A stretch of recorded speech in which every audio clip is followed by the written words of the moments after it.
Hey guys, what's up? This is Alex Duque and we're continuing on our little tutorial. So if you just wanted to get an overview, you pretty much already got it. If you wanted to get a little bit more in depth, then that's what this is about. Okay, so I got a camera and I got my physical sun and sky, which I just had created. And if you just make a render straight out of the box, you're gonna get that because I'm looking down. And if I was looking sideways like that, then you will see the sun and you will see your ground and your horizon. And the reason why we see the sun is because of the actual light.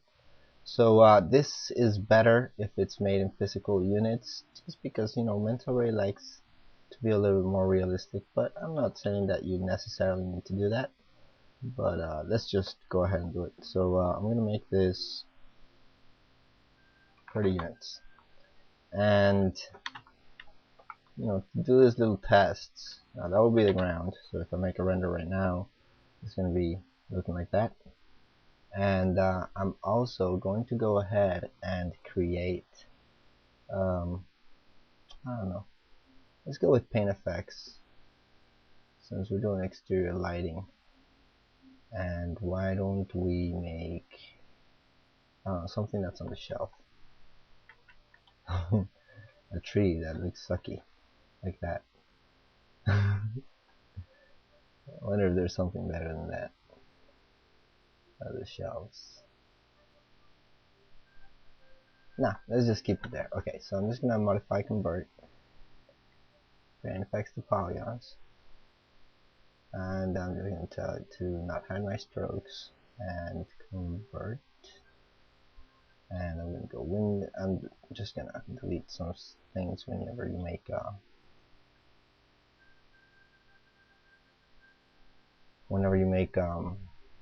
what's it called, paint effects. So you get a curve and you get a stroke and you get some extra nodes that I'm not gonna delete. Now whenever you make a paint effects as well, you get some extra nodes there that need to be changed or updated. So I'm just gonna select this guy and bring it down here, and select that guy and bring it down here, and show my work area. So this is just the setup part. Now what happens here is that this has translucency, and this one also has translucency. They have reflectivity. We don't want reflectivity. And then let's just put our pivot right there, and I'm going to scale it. I'm just gonna come here to the side view to make a guess. So that's 1, 2, 3, 4 units, 5 units, 6, 7, 8. I'm gonna make it like 10 units, like that, just about.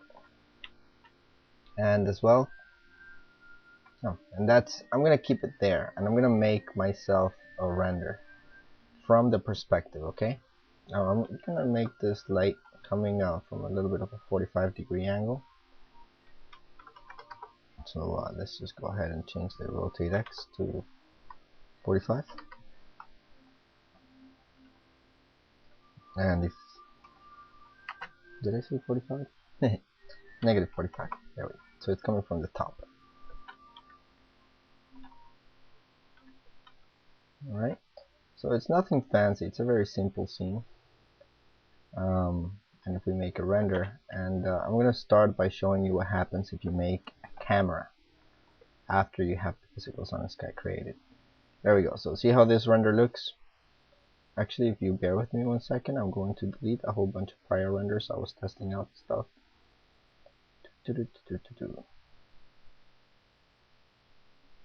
Okay, there we go. Now, if you were to create a camera after your physical sun and sky has been created, and you make a render of that camera,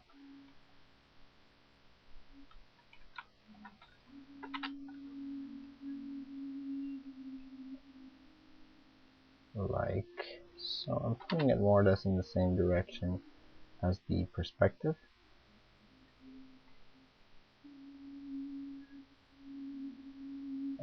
And I need to actually render that camera, sorry. and then it's gonna look like this. What's happening here is you can see everything's blown out and there's no environment, and that's because whenever I created this new camera, I'm just gonna bring it down here.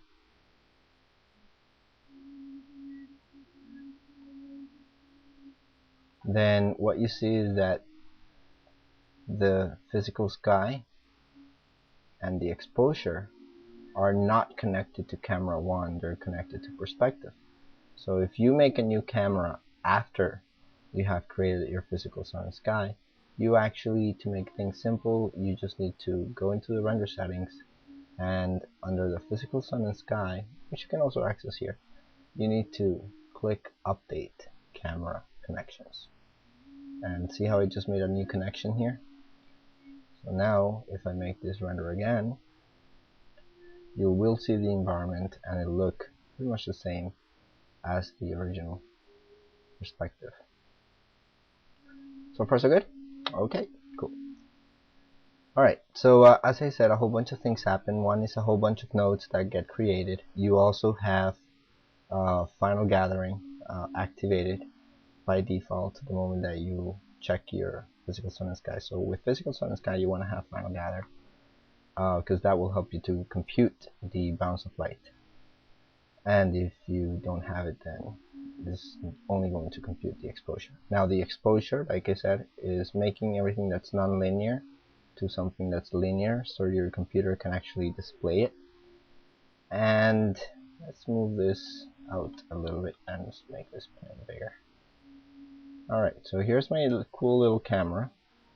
I'm also gonna select the camera and I'm gonna tell it to have a bigger field of view, really exaggerated, like 15, like almost like a wide lens. I'm gonna say a fisheye, but a wide lens, because a fisheye would have distortion. So, alright, so there we go. Now, as I said, if you only change the light's direction, then what you will be getting is the, so I'm going to put it facing at the camera. If I put it like 90 degrees, let's make this 0, let's make this 0. So if it's coming like 90 degrees,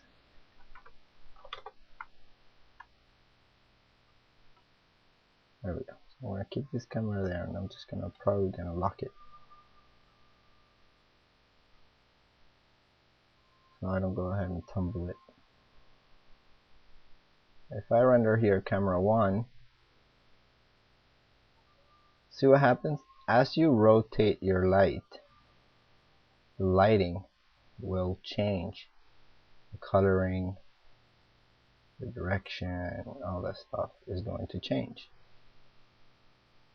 So you can see as I go changing, you go getting different, if you want to call it, like times of day. See?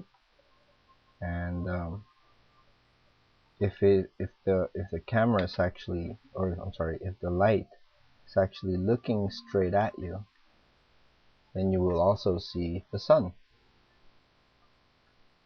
There's the sun. See?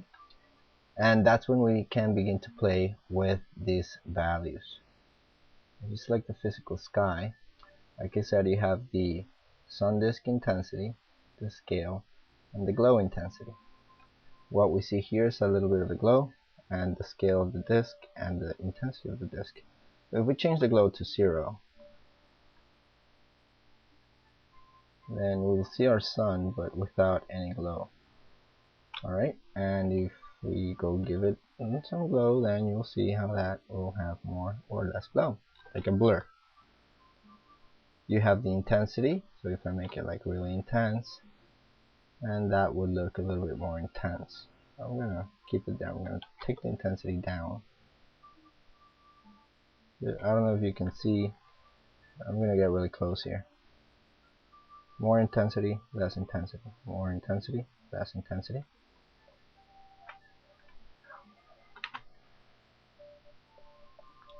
And then you have the size, so if you make it smaller, then of course the size of your sun will be a little bit smaller.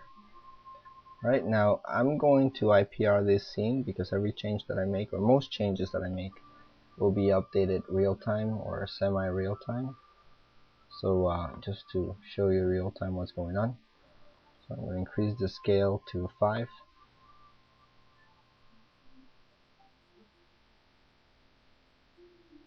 So you can see what's happening there. The sun's bigger, and because the sun's bigger, then the overall lighting, or bounce lighting, is going to change. And if you increase its intensity, I'm going to increase it to 10.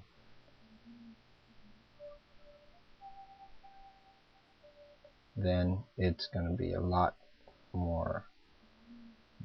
brighter. So if you have a small scale, really bright, with I don't know, 0.8 for example, with the glow, then it's going to be a little soft, it's going to be really intense, and so on and so forth. Now of course there's no lens blur or lens flare, sorry, but you get the point. Now if you wanted to change the shadows, then you would not be changing them on the physical sky, but you would change them on the sun settings. So if I change the softness to, let's say, 10, let's wait for this to render, then they're going to be a lot softer. And of course, the softer they are, the more quote-unquote rays you need. So then you will need, I'm actually just going to focus it here for a second, then you would need more rays or more samples to get a better quality. So you can see how the quality goes increasing.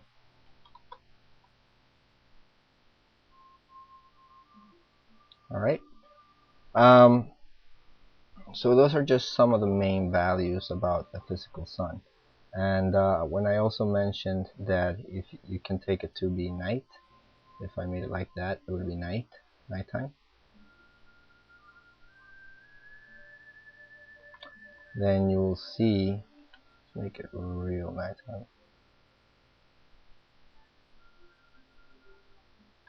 that the background is pretty dark. So if you wanted to change the night color to, I'm going to make it white, then you're going to have your night color. So if you make it like a little bit bluish, maybe it's somewhat saturated, then you might be able to get a little bit more. And again, you can always map images on there. Alright, but there's no direct shading. This is all indirect shading because there's no moon. The sun's on the other side. Okay. Alright, so just take this back to like daytime. Now you can see how exposed this looks. As I said, if you go to the physical sun and sky, you'll have the multiplier. So if you take that multiplier, made it like less, for example, let's try IPRing this, then it's going to be darker. And if you increase it, as you go increasing it, then it's going to be brighter.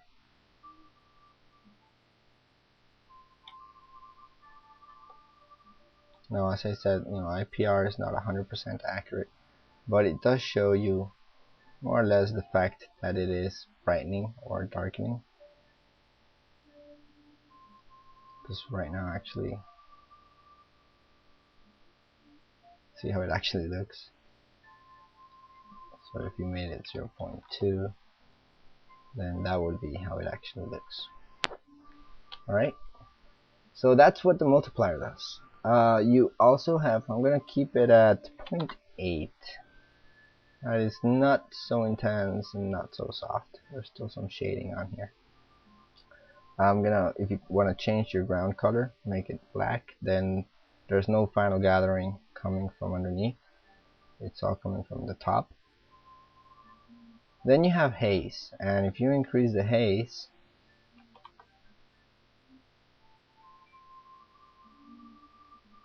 and you will see how that haze adds up to the overall scene.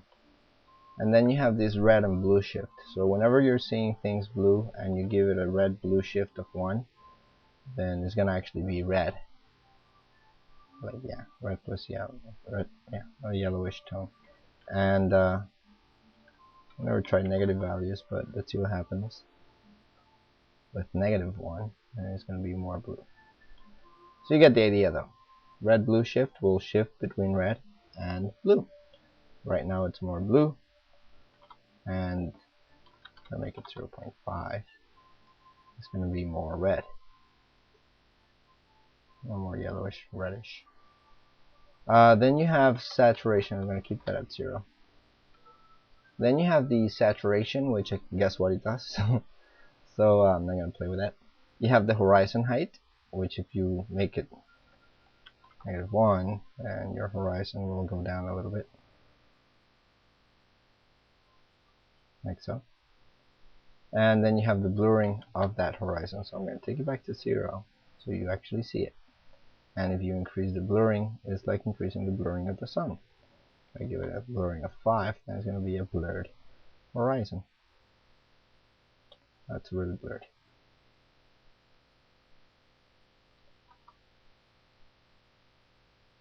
I'm going to raise it up a little bit and give it less of a blur. So you can see how it's blurring that environment. Yeah, so that's, I guess, the main properties here as far as the physical sun. Then as I said, the physical sky. As far as the physical sun, the main values you want to place these two guys, which are the shadows and the quality of the shadows. And then you have the exposure. Now this is not a complex or a physical exposure. It's sort of like a cheated out exposure. One of the things that it does is that if you look at the gamma, it says 2.2, and that's because this window here, this monitor where you're seeing things, is, or when I'm working, it's a Windows based monitor. It's something that's using Windows, and therefore that gamma for this type of monitors would be set by default to 2.2. If it was a Mac, then it would be like 1.8. And if I change this, then you will see that the image will have a slight change. It would have been a good idea to keep that image. So the first one's going to be 1.8 and the second one 2.2. This is 2.2, that's 1.8. So you can see how it changes. Now, you can always change the gamma if you want, but the idea is that you keep it the same. But if you really want to, at the end, if you know it's going to be displayed, then it's going to be 2.2. Then you have pedestal gain, knee, and compression. The gain, to start with the simplest one, is going to brighten up your scene, sort of like the multiplier on the sky. So if I give it a gain of 1, then it's really gonna gain, like really overexposed. And if it's got a gain of 0, then it doesn't have any gain, so it's gonna be pretty dark. And then you can give it a little bit of gain, and give it 0.5.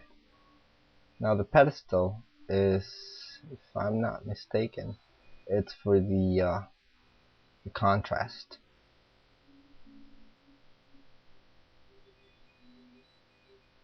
Oh, no, that's the actual, yeah, that's the one that overexposes it and underexposes it. So right now it's like overexposed, so you can see how it's really blurry.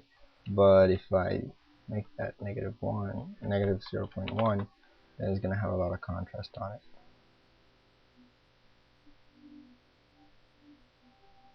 The knee would soften up those values, or sharpen them, so you can see like with a low knee how that looks, and with a high knee, then that would be the effect. You can see it's a very subtle effect, but it's there with a low value and with a high value. So the low is gonna keep things very normal, and the high value is going to help overexpose or make it more like how it actually looks. And then the compression, which usually I don't change, I keep it at that value, and that's pretty much it. So like I said, pedestal, would expose it over or under. Gain will sort of like multiply that value, so you would have more gain overall or less gain. Or like with 0, you're not going to have any gain. And the knee is sort of like a compression value for that. Let's keep that pedestal at 0 with a gain of 0.1. See what happens there. Okay. And then if we begin to change our knee, it's going to brighten up a little bit. See? And that's pretty much it. From there on, it's playing with the values. You can do a lot of things with this. But yeah, I mean, I'm keeping it simple. So that's pretty much as simple as it can get. Alright guys, so until next time, I hope, as always, you know, what I say here is really basic, but there's a lot more to what I'm saying. So always look at the documentation from my end. You know, you can go online and get 100,000 tutorials, you know, get some books and do some research, and that will give your renders much, make them look much better. But like I said, you know, keeping my tutorial simple, just the main values. Alright, so I'll see you next time. Bye.